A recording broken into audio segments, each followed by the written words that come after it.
You're confused. Yeah. Well, you wanted me to forgive myself for believing in the diet industry and failing at it, and I think that I've done that. But then I still had times where I ate meals and candy when I wasn't hungry, but I Yep. wasn't like insane amount. It just was like, oh well, I'll just eat this now and then be hungry when I'm hungry. Yeah. So are you addressing why you want to eat those things? I mean, when you're not hungry, like what was the issue? Did you not question them, or are you just like, I'm just going to do what I want? No, I definitely questioned it. Well, my husband and I went to dinner last night, and I was hungry with that, so that's fine. And I ended up taking half of it home because I was satisfied. So then today, took the kids to school, did grocery shopping, came back, and then I was like almost hungry. And I'm like, but that food is so good. And then I'm like, oh, well, I'll just eat it. I'll just eat it and then be hungry when I'm hungry. So I know that I'm not good because I wouldn't have caved to that, I guess. Well, would you say that it's not as intense as it used to be? Yeah. I mean, Okay. before, I would just be like, oh, well, and just eat that and everything else. And Got it. So at least at this point, the stress level and the pressure is lower to the point where you're just calmly recognizing it versus, yes. okay, Yeah, it's that's a very, awesome. very low level of stress. Yeah, that But should it's feel also, good. That should feel like relieving. yeah. So that's good. My question would then be, is there any feelings of, like, do you feel bad about your weight? Is there anything where you feel bad about it? Resent for it, or just like a loser, like where you're kind of judging it? You might have said it is what it is. It's a loss. Are you still feeling bad about it?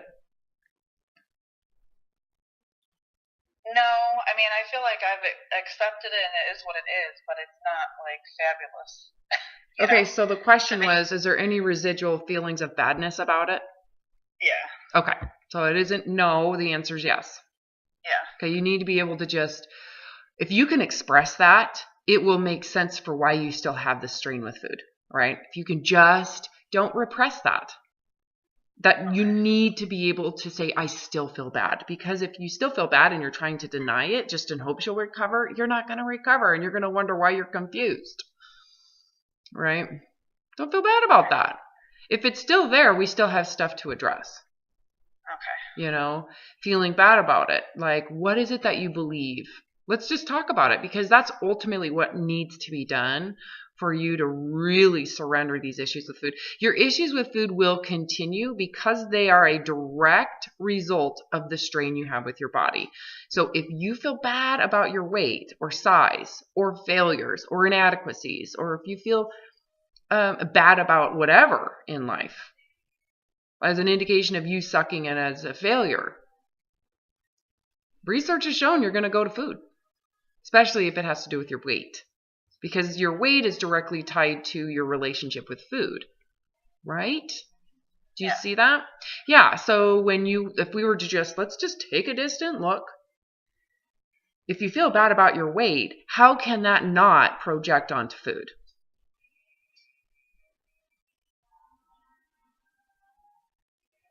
Yeah, it has to. Yeah, because your weight is a direct, at least what you've created with it, especially over the years and with the diet industry, your weight is an indication of a food problem, right? Right, because you And feel like you can fix it by not eating as you got much. it. You got it. And you also feel bad about it because you feel powerless to food, or you feel like you can't control yourself, right? So you see how it's like the diet industry and the diet concept has become the rescuer, saying you can't survive without me. So if you want to be thin, you have to follow dogmatic dieting, Yeah, but I know that I cannot fix it permanently. I right? can't control that Okay, that's with diet. awesome. Okay, so that's a good thing so you've come to, are you grieving? I feel like I've already done that. Like I Okay, know that I'm with good. this body, but I'm not happy about that I'm in this body. Okay, so what that Okay. tells me is you still believe the dogma about it. Okay. That means you still believe I am a worthless piece of shit. Am I wrong? Or maybe you can better, because you're the one who's in it, you're the one who could better describe what that is. I'm over here just going, well, I assume she still feels like she's pathetic or lesser than because of this. Well, it's just uncomfortable. Okay, so let's talk about that discomfort. I'm not going to argue with you. That's probably true. So I can say I've accepted it and just be going, oh, I'm just happy to have anybody, blah, blah, blah. And then I can't get off the floor from playing with kids, It's kind of like, yeah, so that agrees, but that tells me you haven't really accepted it. You haven't really fully accepted it. There's layers of it, right? It's not just I am perceived as a lesser human being, but I now have physical limitations because of it. So what you'll need to do, okay, is we need to undistort, because that is a cognitive distortion. I'm not saying you're not uncomfortable, but in relation to actual problems, do you really have a problem? No. I know. You see what I'm saying? So it's still distorted. You really don't have a problem. There are people who have far worse physicalities than you who've accepted it, and they don't feel the same way you do. They don't feel bad. They don't feel sorry for themselves. They don't have self-pity. Okay. Right? So your issue is narcissistic. For me, and this is super common in blocks to recovery. Not just with binge eating disorder, but anorexia. It is super common narcissistic trait to feel poor and sorry for yourself and victimization. So that has to be surrendered as part of the problem. People who don't have that victim mentality don't usually get eating disorders. Right? There's certain disorders that are very much aligned with victimhood. Right? And so how can you surrender victimization in your life? So you can literally not have victim-oriented disorders, right? Or blocks in life. Because there's a lot of them. It's not just eating disorders and body image. You could say this victim positionality is probably permeated into overall concepts of what life should be about and what yours sucks. Why yours sucks. Why you're limited. Does that make sense? So if you want to recover, you have to see this too has to be surrendered. Okay. This too. I can no longer feel sorry for myself because life is the way it is. If you've really forgiven it, should you feel sorry for yourself because there's physical limitations? No. So let's process that. I want you to really process that. Really contemplate. If you really want to recover, and if you've really forgiven this, should you feel like a victim because your body is heavier? Breathes harder? No. What do you really, really need from your body to be happy?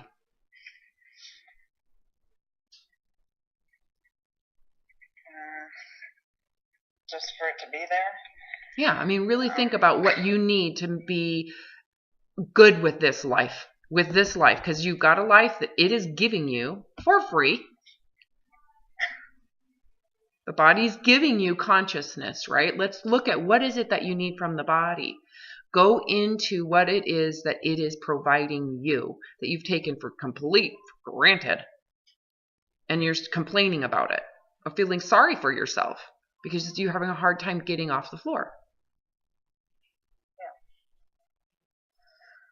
Do you see how distorted that mindset is to feel sorry for yourself for having a hard time? Yeah. Can you see why you're not having why you're still having strain with food then? Yeah. You're feeling sorry for yourself. That's what it sounded like when you were explaining it to me. You know what I mean? Uh-huh. You got to be able to hear that, right? I can hear it. You got to be able to catch yourself and be like, bullshit, I'm done suffering. Do I want to keep on suffering? Because if I do, I'm going to feel sorry for myself right now. And when you feel sorry for yourself, what's eventually going to happen? You have to comfort yourself by eating. Well, and eventually, what are you going to do? If you feel sorry about your weight, what are you going to eventually try? And you're going to try to fix it? Yeah. You're going to go around in another circle. You need to be able to see that.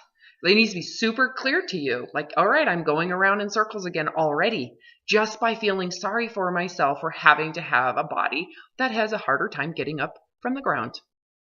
And this is what I had to tell myself, so I'm telling you what I did. If I'm going to feel sorry for myself, if I end up 500 pounds and I'm not going to recover. Period. It's just not going to. I'm going to continue to do the crazy shit that I am so miserable and willing to commit suicide over having to do. I was willing to commit suicide over having to exercise and micromanage and diet and fixate on food and basically surrender my entire life to some concept of trying to stay thin or be thinner. So if I'm going to feel sorry for myself for having to be fatter to escape it, I'm not going to recover. Whether it's I have flatulence, I have digestive problems, I am housebound because I'm in a wheelchair because I'm too fat to carry my legs around. If I feel sorry about any of that, I'm not going to recover. I'm going to continue to have strain with food. I'm going to continue to binge. I'm going to continue to have this moralistic concept of what's good and bad about food. You can't get rid of the diet morality unless you get rid of the body immorality. So if you feel sorry for your weight, what does that tell me about your morality about it?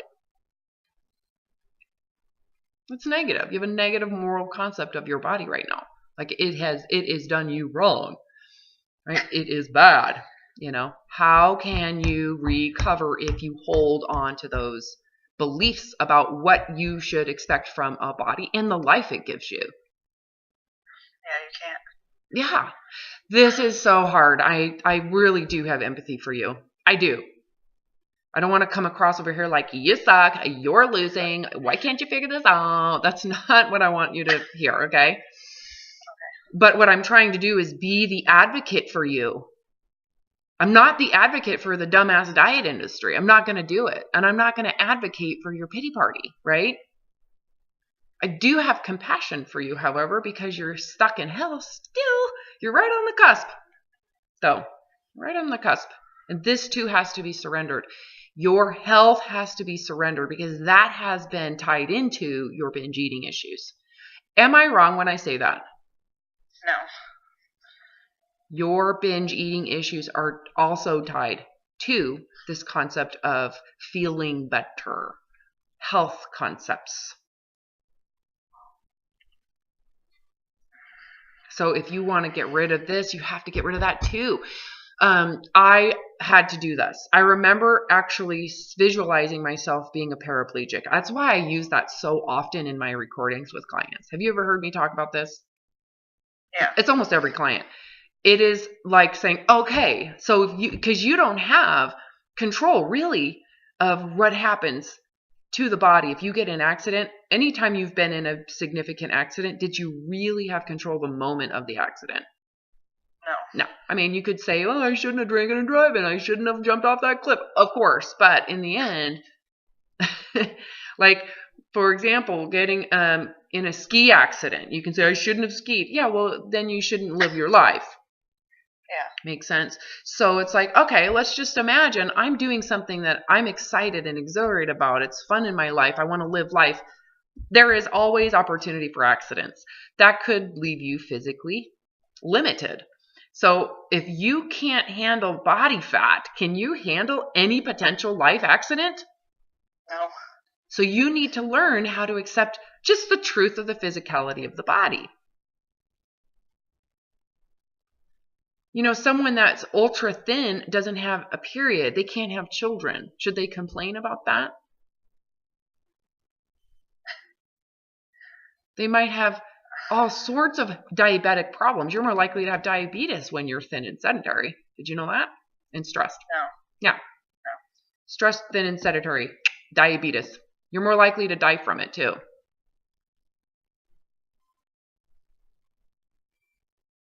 Just something to think about. Like, there's so many varieties of physical limits that you could just continue this mindset with, and you'll never, you'll do this with anything, right? Because you're feeling sorry for yourself. The sorriness comes from the ideal. I think that's also really important for you to see. This isn't a personal you suck problem so much as it is you've clearly idealized what you want the body to be like. For you to, you have a fantasy around what you think life is supposed to be like. Yeah. Well, doesn't everybody make goals for everything in life and you try to achieve it? Well, you tell me what intensity is the goal. What type of goal are you trying to achieve and what are you trying to compensate for? Is it a compensation or are you just saying, I want to get my laundry done today? What type of goal is it? Are you coming from a state of I'm lacking? Or are you coming from a state of everything's cool? If this happens, great. If it doesn't, no. You see where you're like, the problem isn't the goal setting. It's where you're starting from. I'm a piece of shit. I need to improve my life. My life sucks. It sucks so bad. Dark, dark, dark. Blah, blah, blah. I need to have a goal. You see why you're having problems? So let's talk about why you originate. You could say the goal is, I have a goal of finishing a book. Does that mean I'm coming from pathetic? No, I'm not. So there's no pressure. You see the difference? You're coming from pressure because you're coming from lack and you're trying to compensate. So you're compensating. Why? I don't think compensation is the issue. It's the lack that is the issue. You couldn't, let's forgive this. If anybody, to include myself, felt that pathetic, you should try to achieve a goal to feel better about yourself. And you know that's sold, right? That's a huge consumable. It's not a good, it's a service to sell that. Strive to have a goal. Read my self-help book. Achieve your goals. Beginning of that book should be, let's talk about what you're trying to achieve. Are you trying to achieve, I want to feel better about who I am? Or are you just trying to accomplish, like getting a degree because that's what you want to do? Are you doing it because you're trying to fulfill a sense of, I have to prove myself to feel that I'm worth something, right? Because that changes the perfectionism in a goal, right? You can look at the kind of goal setting and go, well, someone who's feeling sorry for themselves or feels bad or ashamed, they're going to be highly perfectionistic around they need to achieve that goal. They're going to overreach because they've got to come out of their hole. I don't know if that makes sense. Yeah. The problem is, so this is what I was leaning towards. The problem isn't the goal setting. It's that you feel bad about yourself. So you need to question, why do I feel so bad about myself? Why do you feel so ashamed of yourself? Like I said, the issue more than likely is because you have a visual concept in your mind, a fantasy, if you want to call it that, of what you need from a body to be happy. So happiness is attached to a fantasy. And guess who doesn't have the fantasy and feels sorry for herself about it? Everybody listening to this too, by the way. It's not just you. It's not just you. Right? So you can have compassion and empathy then for someone who feels shitty about themselves, why they would goal set with that type of intensity. It's the intensity that you're not seeing is the problem, right? Is the consequence. Goal setting isn't the problem. It's the intensity of your need that is the problem, which stems from, underneath it all, shame about who you are. And you're feeling ashamed about your body because you have some fantasy about what you wanted from it. So let's just imagine you die somehow and you're going to reincarnate, and God says, we're going to give you another chance and we're going to give you a body that's similar to this one. So you're probably going to be overweight because that's just the way the genetics in this family works. So you're going to get another overweight body. How's that sound? Frustrating. Yeah, and that's how you're going to start your next life? Yeah, I guess. How's that going to work out? Not well. Yeah, well, you already know the answer to that because that's what you're doing right now. Would you seriously do that again if you got another chance, knowing what you know now?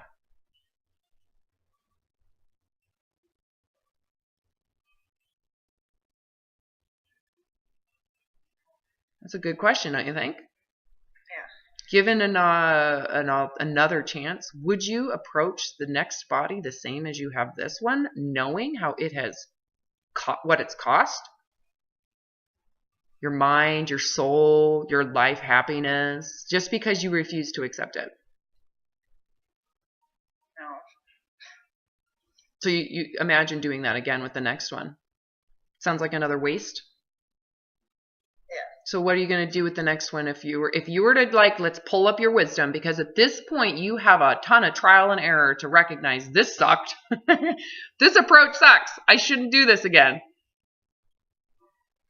If given a chance, would you, if you could go back in time knowing what you know now, can't change anything, would you feel so bad about your body? No. Right? And how would that have impacted this life if you had removed the badness attached to this body? Think about all the freedom you would have had and could still have if you just do that, right? Think of all the, like, freedom to just live your life. Yeah. By just accepting this. Just accept it. So if you got a new body that was overweight and you just went in going, I'm just going to accept it. It is what it is. It's not like it's someone else. It's the body I'm in and I can handle it. Someone who makes fun of me clearly does not have the strength to handle change or difference.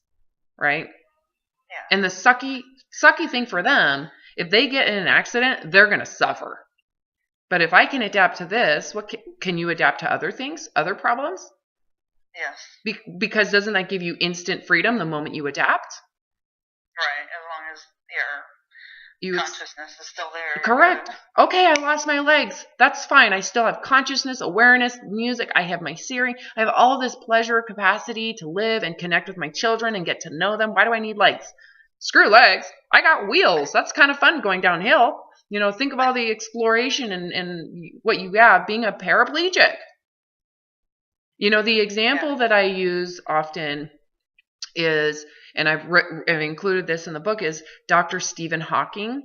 Hawking's, he recently died. He had Lou Gehrig's disease his whole life. It was a slow process, right? But most of his life he was wheelchair bound, couldn't talk, couldn't eat, but he had his intelligence, right? He became one of the smartest astrophysicists of our time.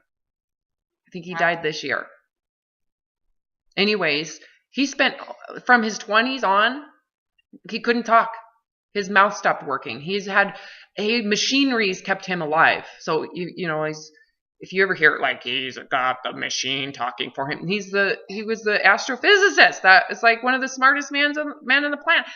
So he made the most of consciousness. He was aware, he had his intelligence, and he took all of his life energy and explored the stars, physics, right? And became one of the most profound modern day astrophysicists in the last century. Yeah. Couldn't eat, couldn't talk, couldn't do anything. His wife left him. He made something of... He could have chosen to be sorry for himself and accomplish nothing. Correct. He would have died a long time ago. You know, and thank goodness for modern medicine, you know. So it's not to say you can't accept, you know, like I had LASIK surgery done. I used to have horrible eyesight. Did I do it to feel better about my life? No, of course not. It's a miracle, though. Every day I wake up, I'm like, it's a miracle. And it's been like 10 years since I've had it done. It's freaking amazing, right? But did I feel bad about who I was because I had terrible eyesight for my entire life? No. That's the difference. You feel sorry for yourself with what you have, right? Yeah, see, I got LASIK done as well, but it was to be perfect, you know? Like, so, let's fix this. Yeah, I'll be happier when. I'll be happier when. So the problem isn't the goal. Can you see that? Like, clearly, if goal setting worked, you would be happy right now. Yeah. Something as miraculous as LASIK, and to me, it is like holy buckets of miracles. What a fortune, right? Yeah. It is amazing. But it didn't change me. It doesn't change anything about me. It just means that I don't have, you know, maybe little headaches behind my ears with my glasses. I even have fake glasses because I like the fashion of them. I know. Okay. But the fact that I can see is, to me, like, it is a miracle. It is not an entitlement. Because that's what I need to feel better about myself, right? This is where your struggle is. This is what you need to focus on. Why, if you can't accept the physical body, and keep in mind, it is providing you sight, consciousness, hearing. You can hear me right now. The body that you're in actually understands the language that I'm speaking, the linguistics. Do you even know how your tongue is working to formulate the sounds to talk to me? No. It's just doing it for you. Right? Think of all of what you have going for you. That is so easy. Smell, sight, hair keeps your head warm. You have the ability, your body keeps temperature for you. It sleeps at night. It wakes you up during the day. You don't do shit. Right? And on top of that, you get to enjoy the pleasures of food, the pleasures of sex. It tells you when to pee. It really is somewhat effortless. Especially because we live in a first world environment with it. I mean, we don't have to deal with so much crap that the human body has had to deal with for thousands of years. Keep in mind that we have all these like antibiotics and all those modern medicines that allow us the luxury of not seeing death everywhere around us. Right?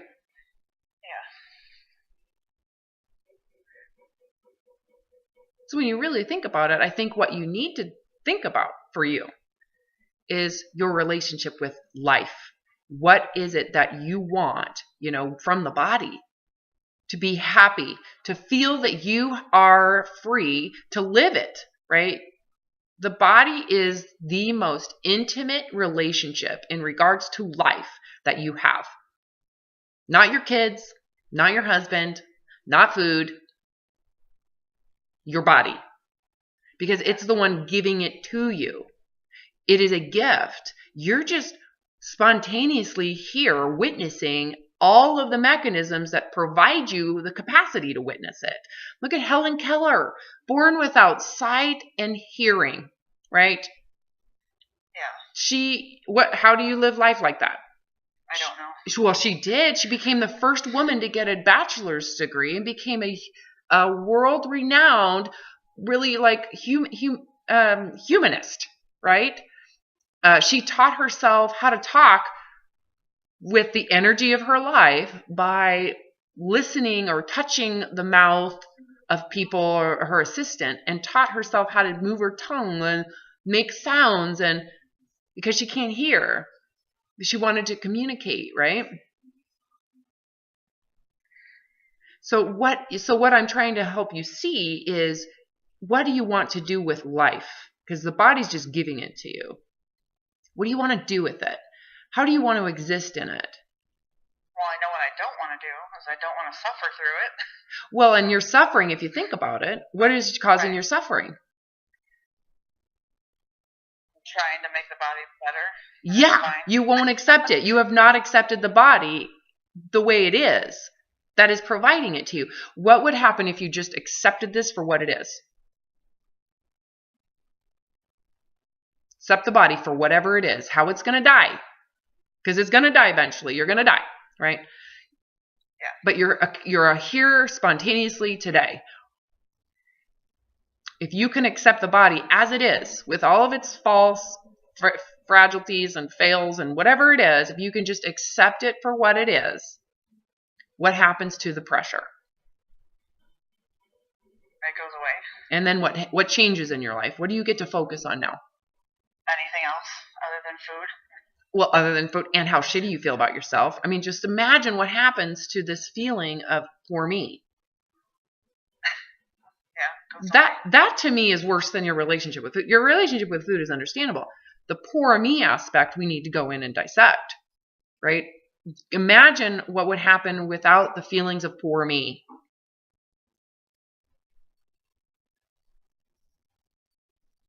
Would that be life altering for you? Yeah. You see what I mean? Like, that's profound. Your relationship with food is just peanuts.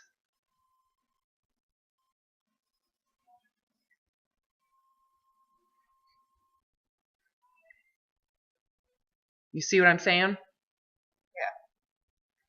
I think that's where you're struggling right now. And this is good. This is good stuff, Jennifer. We're making progress. This is progress. We're kind of at the foundation. Don't you agree? Yeah.